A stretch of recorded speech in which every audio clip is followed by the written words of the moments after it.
17 de setembro. Começa agora o programa A Hora e a Vez da Pequena Empresa. Confira no programa de hoje muitas novidades, dicas, curiosidades e informações. E nesta semana, o presidente do SINP, Joseph Cury, recebe o mestre em Direito Internacional, Dr. Manuel Nabais da Furriela, que faz uma análise sobre o processo eleitoral americano.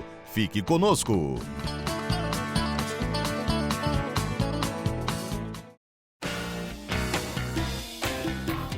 Momento Paralímpico. O futebol também está presente nas Paralimpíadas. É o futebol tradicional adaptado para cegos e deficientes visuais. O campo é menor e são 5 jogadores de cada lado, sendo que um é o goleiro. O goleiro é o único jogador que pode não ter nenhuma deficiência. A equipe brasileira foi campeã de todas as edições dos Jogos Paralímpicos desde a estreia do futebol de 5 em Atenas 2004. Essa, você sabia?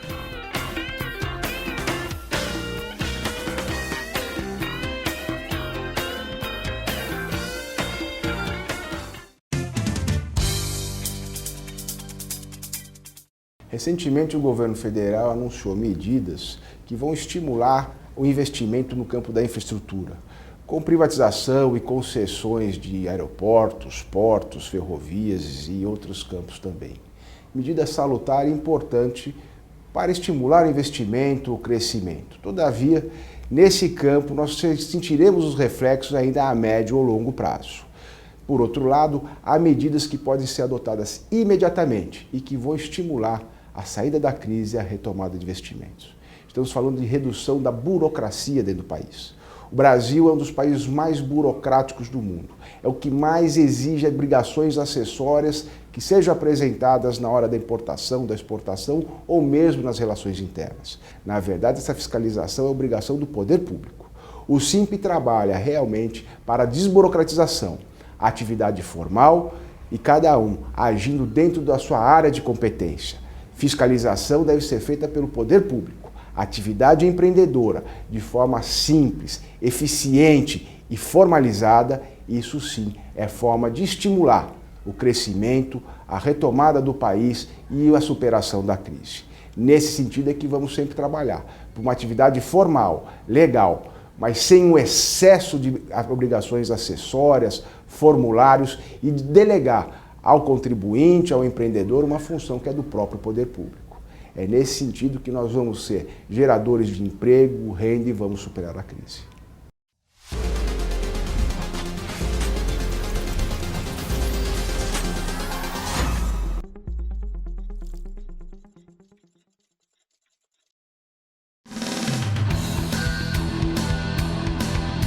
Você já viu carrinhos de supermercados gigantes espalhados pela cidade de São Paulo?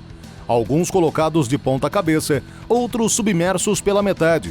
Eles têm dado o que falar em ruas como Avenida Brasil e Avenida Juscelino Kubitschek. Eles são obra do artista paulistano Eduardo Schor, que vem assinando trabalhos lúdicos e super chamativos pelas ruas de São Paulo. Com os carrinhos, ele quer alertar sobre o consumo, desperdício, distribuição desigual e impactos ambientais, apontando para a urgência de mudanças nos hábitos de consumo dos paulistanos. Essa, você sabia?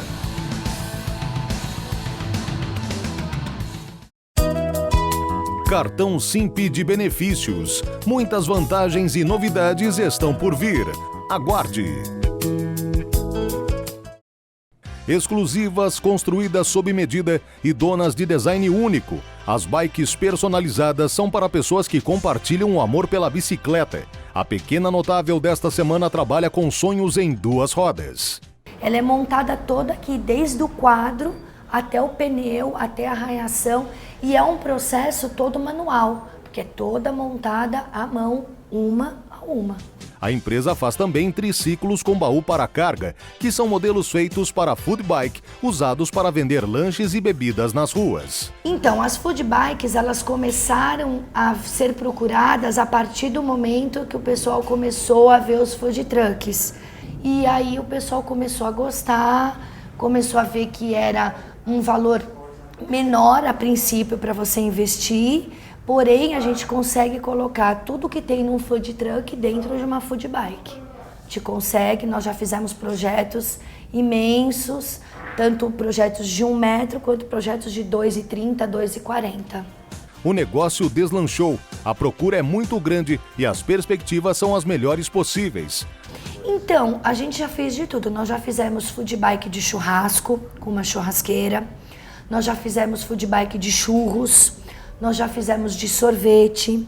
Nós já fizemos de chopp, que saiu uma essa semana de chopp muito bonita.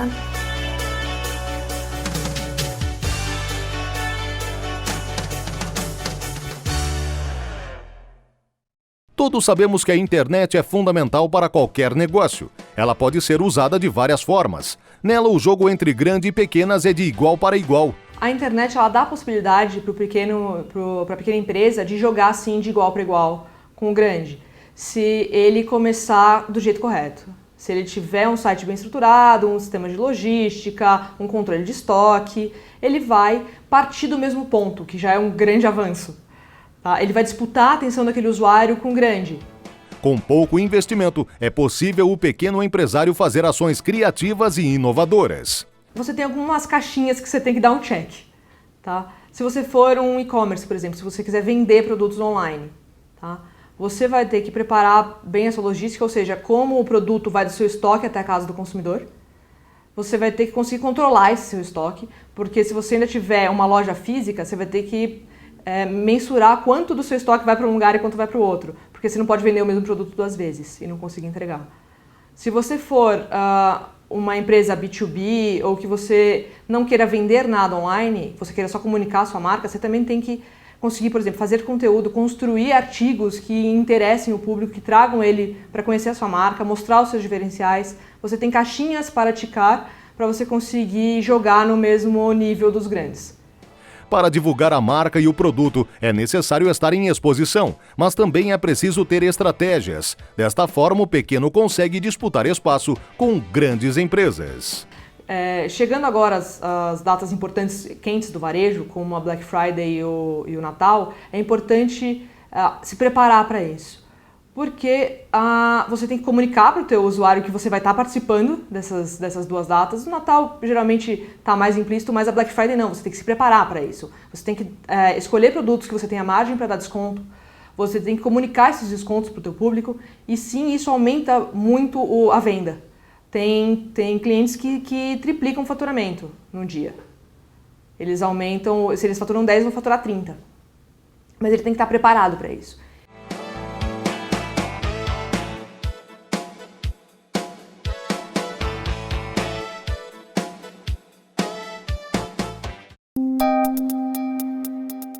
Entrevista da semana.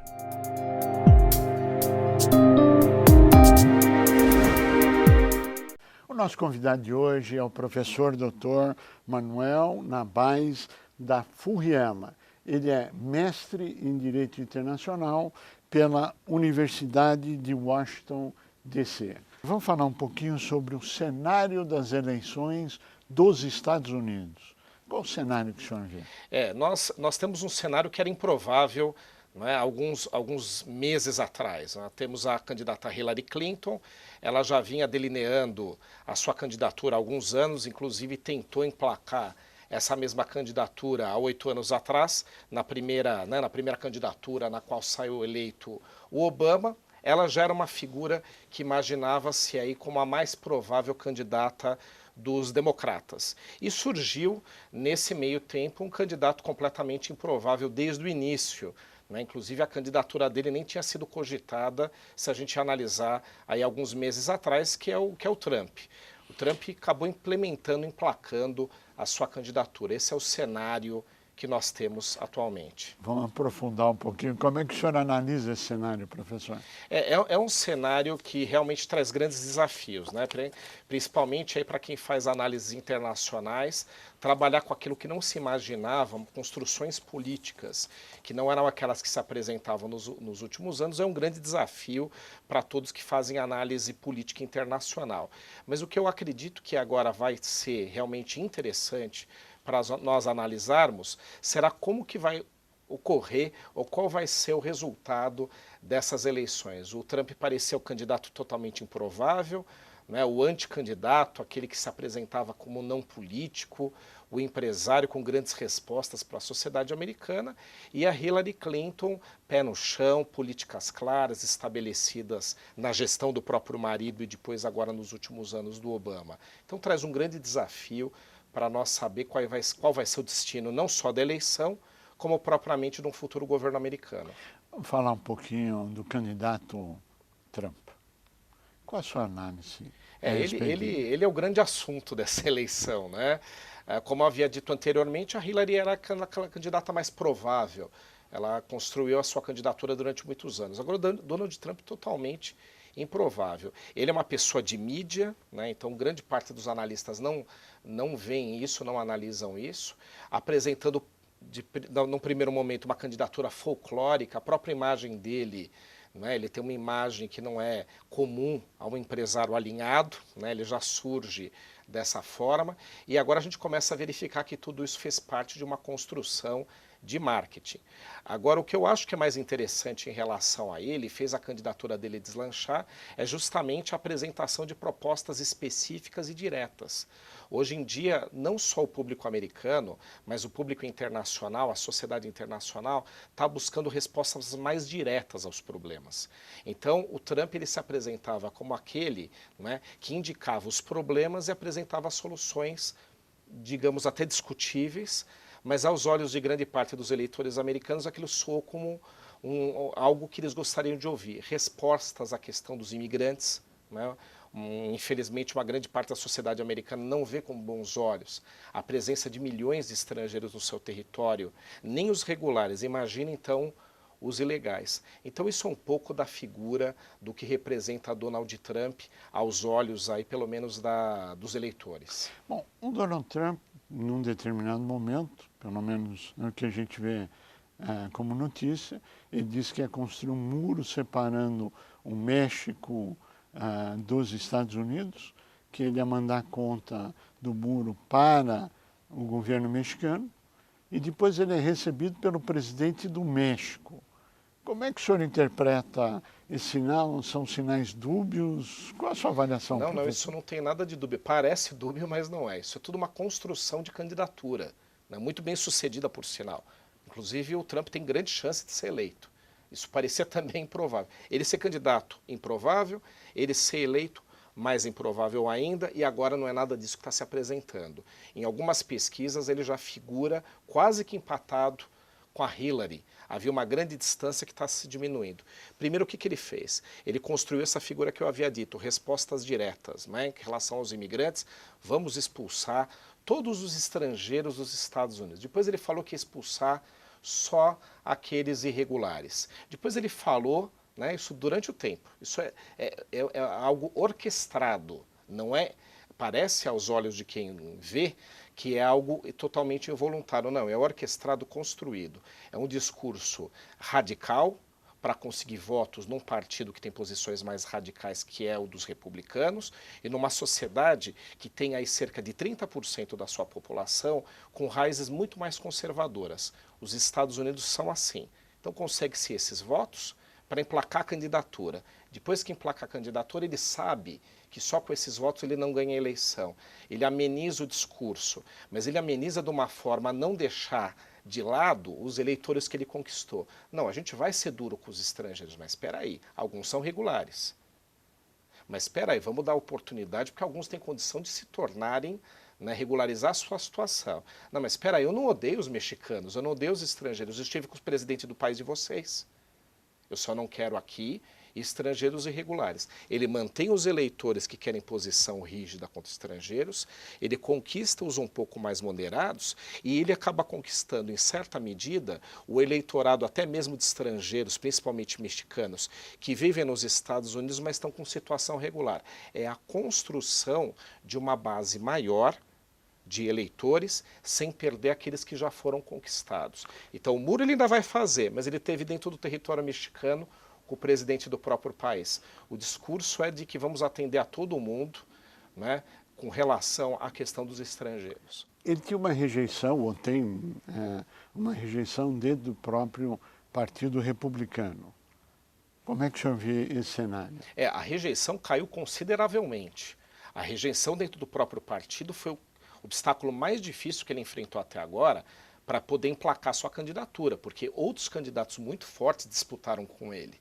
Então não foi uma candidatura que nasceu, tá certo, de uma situação totalmente desértica, sem nenhuma outra possibilidade. Não, haviam outras possibilidades, ex-governadores de estado, pessoas, figuras fortes dentro do Partido Republicano e também com posição conservadora. Ele conseguiu ultrapassar esses, e a partir do momento que ele emplacou sua candidatura, isso é uma questão interessante, na política americana, ele já conseguiu angariar muito apoio, porque o sistema político americano permite só 2 partidos majoritários. Você tem outras pequenas agremiações, mas majoritários são 2. A partir do momento que se decide uma candidatura, todo o sistema dentro daquele partido se alinha. Então ele já chegou nessa fase.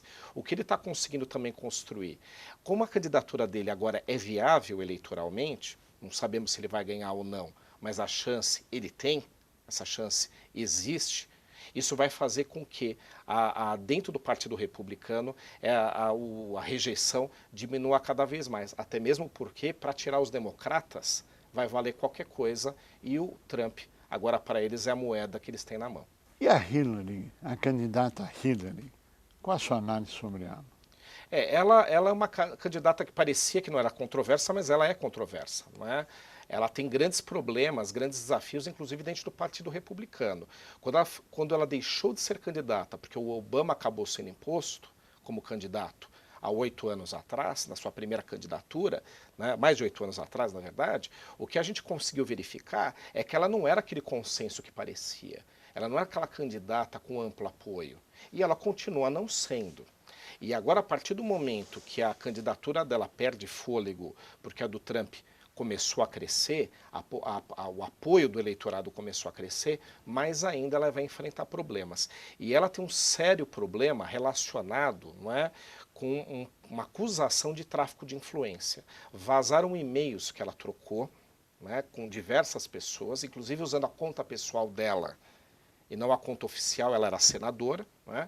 Esse vazamento trouxe também para grande parte da sociedade uma suspeita em relação ao caráter dela. Isso é muito importante nos Estados Unidos. E tanto é importante que o Bill Clinton, um dos presidentes mais populares da história dos Estados Unidos, e que trouxe o período de maior crescimento econômico contínuo do pós-Segunda Guerra Mundial nos Estados Unidos, não conseguiu eleger seu sucessor, que era um excelente candidato, que era o Al Gore, e um dos fatores que fez com que ele perdesse muito prestígio foi ele ter mentido que não teve o caso com a estagiária. Não foi propriamente uma relação extraconjugal que poderia ser um assunto particular dele. Foi o fato de não contar a verdade aos eleitores. Então isso é um pouco do que nós temos nos Estados Unidos. E a Hillary também por não está sendo acusada de não dizer a verdade. Isso está pesando contra ela. Agora, parece que o judiciário americano julgou o caso da Hillary e a inocentou. Isso é real? Não inocentou completamente. Inocentou no seguinte sentido: havia uma acusação de que ela não podia utilizar os e-mails pessoais, né, e o julgamento foi a favor de que sim. Agora, o teor de tantos e-mails são 30 mil e-mails que eles contabilizaram. Né? O teor ele ainda é colocado sob suspeita, mas a forma como ela reagiu e se apresentou à sociedade é que causa ao eleitor uma imagem de dúvida, a mesma que teve em relação ao marido dela de não deixar claro um problema extraconjugal que para o eleitor parecia não ter relação direta. Então isso para o eleitor americano é algo muito sensível, a sinceridade, o caráter, a honestidade. E o Trump, apesar de ser tão duvidoso, como ele é muito assertivo e direto, para muitos parece ser alguma pessoa mais sincera e clara e se sabe o que esperar dela do que outra duvidosa. Estou dizendo de impressões. E a saúde da candidata à presidência Hillary? Que ela teve um problema essa semana. Ela tem um problema de saúde, que a seriedade ainda está sendo apurada, e tradicionalmente, fazendo uma análise de ciência política em relação a eleições no Brasil, no exterior, nos Estados Unidos, esse tipo de questão, né, se não for um problema de saúde grave, mas se mostrar que ela está sentindo o peso de tanto trabalho, ela está sentindo a responsabilidade por uma campanha árdua, enfrentando um candidato que é muito direto, que ataca demais, isso pode ser positivo para a candidatura dela. Agora, se o problema de saúde dela for muito sério e mostrar para o eleitor que talvez ela não tenha força para governar, ou até mesmo para assumir ou para terminar o mandato, isso vai jogar contra ela sem dúvida. Questão de doença, historicamente, tem essa polaridade. Eleições americanas, como é que o resultado delas afetam o Brasil? Sem dúvida que afeta, tá? Afeta o mundo inteiro. O Brasil também. O Brasil é um grande parceiro americano, né? O investimento americano no Brasil, historicamente, não estou falando dos últimos anos, porque a gente, primeiro, temos recebido poucos investimentos estrangeiros, menos do que recebíamos há alguns anos atrás. Mas outros, né, capital chinês, de outras origens, têm sido relevantes no Brasil. Mas, historicamente, o investimento americano no Brasil ele sempre foi realmente muito importante. A gente não pode deixar isso de lado. E analisando que tipo de candidatura interessou mais ao Brasil, em relação a termos de comércio, termos econômicos, por incrível que pareça, toda vez que um republicano comandou os Estados Unidos, o Brasil conseguiu estabelecer mais relações comerciais do que com o regime democrata. É interessante porque, apesar dos democratas terem uma posição mais de centro e os de republicanos mais de direita, né, o que poderia parecer que eles protegem mais o comércio americano, mais o mercado interno do que os democratas, é um erro. Né? Pelo menos pela análise econômica. A análise econômica nos mostra que um resultado republicano, não sei se o Trump vai ser um bom resultado americano, mas um resultado republicano geralmente é mais importante, é mais interessante para o comércio brasileiro. A última pergunta, rapidinho, que nosso tempo está estourado. O Congresso americano tem condições de vetar ou permitir que essas promessas de campanha sejam cumpridas? Realmente, o Congresso americano é um grande freio. Ele tem muito mais poder do que o poder legislativo brasileiro. Ele tem poderes incríveis e, em certas situações, ele é, né, a instância onde se tomam as principais decisões. No caso do Donald Trump, o que acaba acontecendo é que muitas pessoas sabem que algumas dessas promessas dele, totalmente descabidas, totalmente absurdas, elas não vão ser aprovadas pelo Congresso americano. Então, uma parte da sociedade americana que acaba vendo nele alguém mais direto na solução de problemas, sabe que várias das decisões absurdas ele também não vai poder tomar. Então, o eleitor americano é menos ingênuo do que a gente imagina. O Congresso americano tem grande poder, sim. Professor Dr. Manuel Nabais da Furiela, queremos agradecer muito a sua participação e a você que esteve conosco. Nosso mais profundo agradecimento, com a certeza que estaremos juntos na semana que vem. Até lá!